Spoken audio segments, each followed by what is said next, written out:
Hey students, we are on lesson 7-5, add and subtract fractions. You need your workbook, some scratch paper, a pencil, and a multiplication chart can be really handy when finding these common denominators.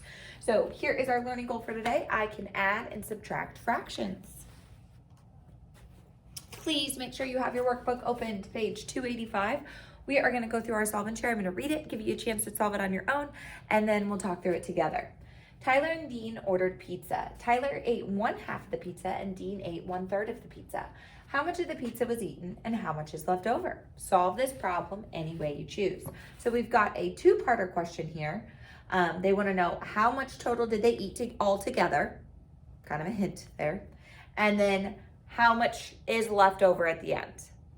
Okay, so I want you to pause here and try to solve, and then we'll go through it together. Okay, so our first question is how much of the pizza was eaten all together from Tyler and Dean? So I know I'm gonna need to combine the two of them. So I'm gonna have my 1/3 plus my 1/2. So for this, remember my first question that I like to ask is, will my smaller number denominator, remember bigger pieces, go into the larger number denominator, smaller pieces? Will 2 go into 3? No, it won't. But 2 and 3, that's not too bad to find a common denominator of. So what I want you to do is practice actually writing down, listing out the multiples. You have to practice this step in order to get better at it. And then when you get larger numbers, it's easier. So we have 2, 4, 6, 8. We could kind of keep going if we want to. And so then for number 3, we have 3, 6, 9, ding, ding, ding. Our 6 is going to be our common denominator. So we're going to end up multiplying our two denominators by each other. That's not always the case. And when you always do that, your numbers get very big and then you've got kind of a bear at the end to reduce. So we write it down vertically, up and down. It's not an option. You got to do it. On your paper, write it down vertically. That's why sometimes it's nice to have notebook paper. And then we set up our new fraction. 6 is going to be our denominator and we're adding. So I need to multiply this fraction by a number to get a denominator of 6. So 3 times 2 is 6. So what I do to the bottom, I do to the top. 1 times 2 is 2. For this one, I'm going to multiply 2 times what is 6? Well, 3. So I put my 3 on top. 1 times 3 is 3. Now I need to add them together. My denominator is going to stay the same. I am not going to change my denominator when I'm adding or subtracting after I have them. I've made equivalent fractions that have a common denominator. So now I just add my numerator. 2 plus 3 is 5. So they ate 5/6 of the pizza. Okay, so now it also wants to know how much is left over. Also 8. So I'm looking at 5/6. I know they ate, you could think of it as like 5 out of 6 pieces. So what's going to be left out of that is 1/6 of the pizza is left over. You could also take your 1 whole. So if you have 1 whole pizza, that is equal to 6 out of 6 pieces, if you want to think about it that way.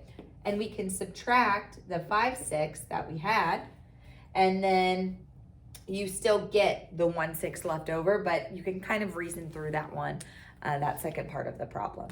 Okay, let's go ahead and talk through our visual learning bridge. I need you to turn the page over to page 286.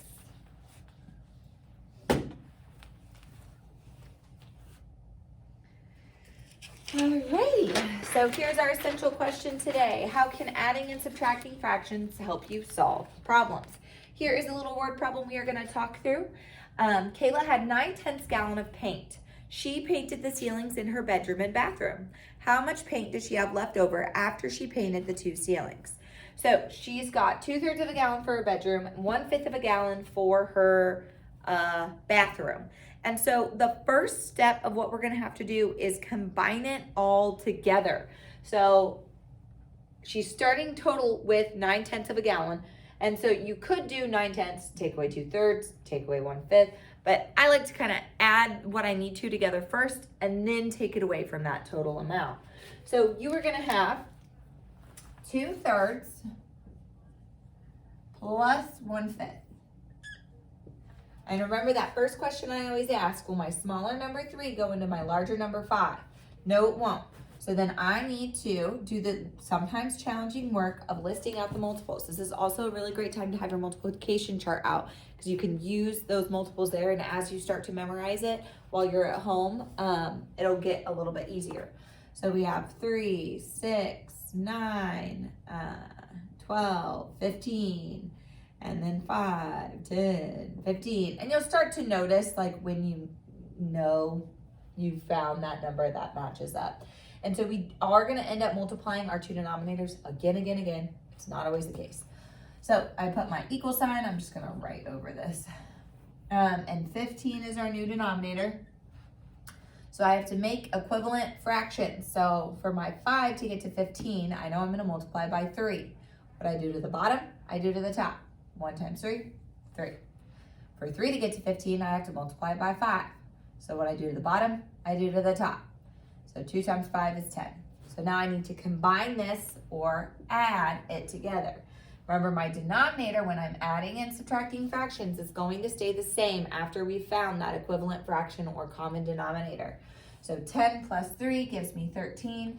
So we have 13 fifteenths that she uses gallon.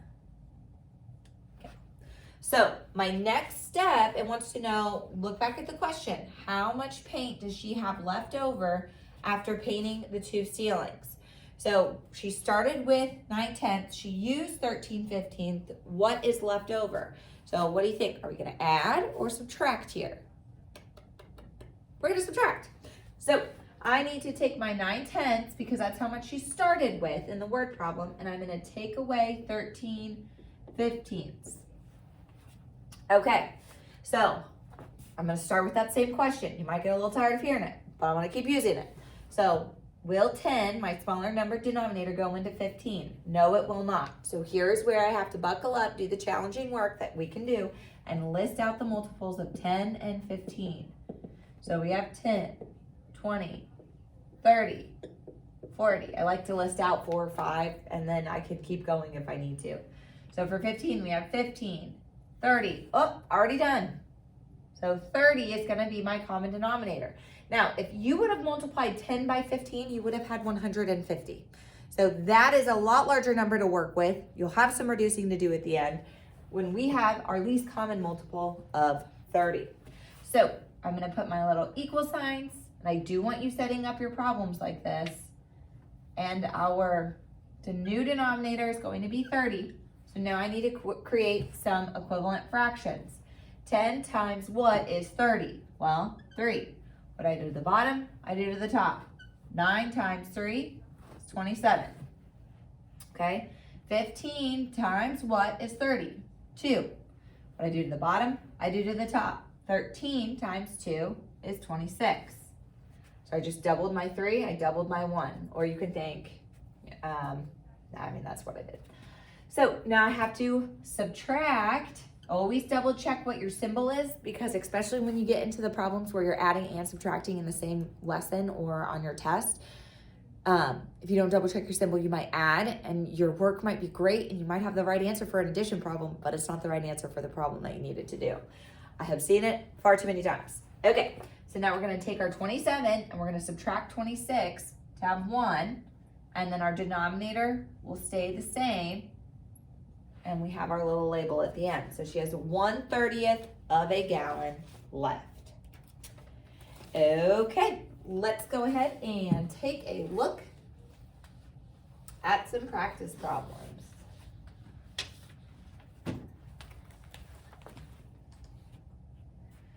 Oop, we already did that. Okay. So it says in the example on page 286, so the paint one, how much more paint did Kayla use to paint the bedroom ceiling than the bathroom ceiling? So this problem, we need to decide, are we gonna add or subtract? So we're trying to find how much more one is than the other. So I need to find the difference between the two. So difference is the answer to a subtraction problem. So I need to subtract here. And the problem, the one thing that I see that's challenging for students with subtraction is they're like, which number do I put on top? especially when they struggle with like number sense of fractions, which can be really hard. I don't know which one's bigger without finding that common denominator. So this problem tells you which one used more. It says, how much more paint did Kayla use to paint the bedroom? So the bedroom number, there we go, is gonna go first. And our bedroom was 2/3 of a gallon. And the bathroom was 1/5 of a gallon. So I need to take that away, and now we are subtracting. We already found our, I erased it, but we already found our common denominators with this. We know it's gonna be 15, we just did it. And so I can still do that same work. We're multiplying this by 5/5. 2 times 5 is 10. 3/3. And now I need to subtract. So 10, take away 3. And then my denominator stays the same. And we get 7/15.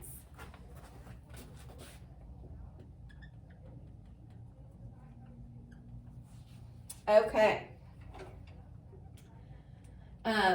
Number 2, Kevin estimated the difference of 9/10 minus 4/8 to be 0. Is his estimate reasonable? Explain. So what I would do on those ones that are asking if the, a student example, is it reasonable, is it not? You try it. Try the problem. Did you do the same thing Kevin did? If not, his answer is probably not reasonable. So if I'm looking at 9/10, that is 1 away from being 1 whole, or 10 out of 10. So I know that we would round that to 1, minus 4/8. Well, 4 is half of 8. So I know that this is an equivalent fraction to 1/2. Now, if I do 1, take away a half, I get a half left over. So he said 0, we got 1/2.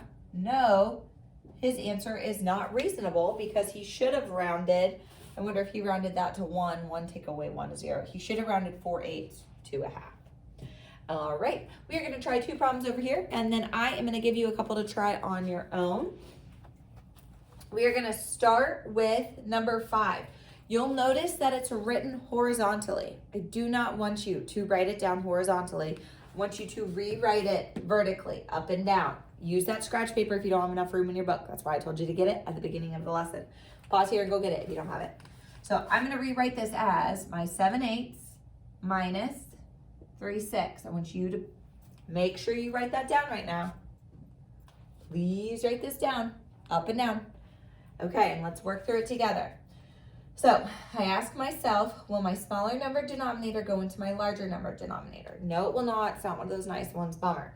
But now we can do that challenging work because you can do it. You can do hard things to see what my least common multiple is. Yes, you could just do 6 times 8 and have a 48 common denominator. You're going to have to reduce at the end if you do that. So if we do a little bit of work right now, we don't have any division to do later, which is nice, most likely. So I have 8, 16, 24, 32, commas, and then 6, 12, 18, 24, bing, bing, bing, bing, bing. So we are gonna have 24 instead of 48. That's a lot lower multiplication to do there than if we did that 48. So I'm gonna do my equal sign, new fraction, 48, or no, whoa, I don't wanna do that. I just did all that work. 24, equal sign, 24. Okay, so write that down. Make sure you're showing how you're changing the fraction. Don't just watch this video, participate in the video. So I'm asking you to write something down. You need to make sure you write it down. You can always pause to get it written down. Okie dokie. So now I need to create an equivalent fraction. So put my new little fraction bar, or I'm multiplying it by the same number top and bottom.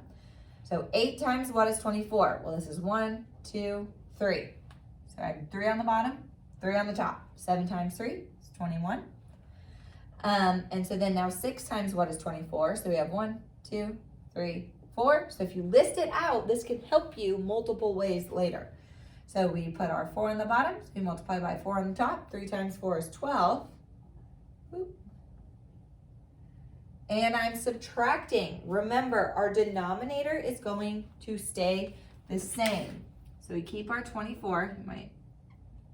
24 is the denominator there, and then I need to take 21 minus 12. So you could think, okay, 21 take away 10 would be 11. minus 2 more, 10, 9. So we get 9 out of 24 here. However, we have to think if there is a number that will go into both 9 and 24 to see if we need to reduce it down. Well, think about your factors of 9. So factors are numbers that go into the number. Multiples are when you grow the number. So 1 goes into 9, obviously. 3 goes into 9, and 9 goes into 9. Well, will 3 go into 24? Yes, it will. So I can divide this top and bottom by 3 to get my lowest reduced fraction. So 9 divided by 3 is 3. 24 divided by 3 is 8. And we knew that up here. So 3/8 is our final answer to number 5. Okay, we are going to talk through, erase this a little bit. We're going to talk through also number 6, and then I'm going to have you guys try 3 and 4 independently and plug in your answers. So for number 6, we have a 2-step problem. We have 7/8 plus 4/8 minus 2/4, but there's parentheses in there. And so what we know with order of operations is we have to do what's in the parentheses first. So I have to subtract first. If I try to add 7/8 plus 4/8, won't give you the correct answer because you do what's in the parentheses first. So we are going to start with off to the side 4/8. You'll notice I'm writing it up and down, and 2/4, and I'm going to subtract. So I need to ask myself my favorite question first. Will my smaller number denominator 4 go into my larger one 8? Yes, it will. So that means 8 is my denominator, which is nice because I didn't change anything here. I can keep my numerator the same. I've already done all the work. It's like multiplying by 1 over 1, but. So for this one, 4 times what is 8? Well, I know it's 2. So 2 times 2 is 4. So now I need to subtract this. Yeah, this is going to be a little easier than I thought. So 4 take away 4 is 0 out of 8. Well, if you have 0 out of 8, you don't have any pieces. You have nothing there. So this kind of cancels out. We've got 0 out of 8. We can do 7/8 plus 0 out of 8, but your final answer is just going to be that 7/8 because 7 plus 0 is 7, and our denominators are already the same. So that was a little easier than I thought it was going to work out to be. Okay, I want you to try number 3 right now. So make sure that you start by coming up with your common denominator and you are adding. Pay attention to that symbol. So go ahead and try it. It's going to pause and then put your answer in the little box. Okay, next I want you to try this subtraction problem. Again, you are going to have to come up with a common denominator. I would be sure to ask yourself Ms. Collins' favorite question right now. So will that smaller one go into the larger one? And the video is going to pause. Put your answer in the box. Okay, we will talk about those guys in group. Let me know if you have any questions and we'll practice a little bit more.